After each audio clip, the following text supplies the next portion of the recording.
Ang bawa naman. Pupunasan ko muna. Painumin muna natin ng gamot.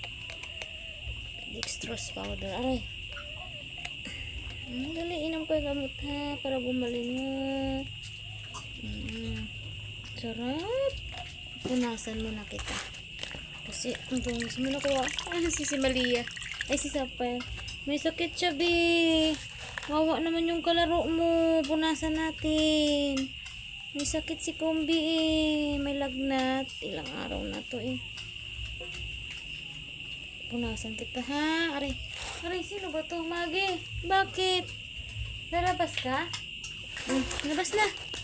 Ayun na. Lalabas ka pala. Hindi ba may... Si Kumbi, linisan natin kasi may sakit eh. Ayan po ay mga aking alaga. Puro may sakit. Ito rin isa oh. Ito rin no, may sakit din yung baby ko na to isa eh.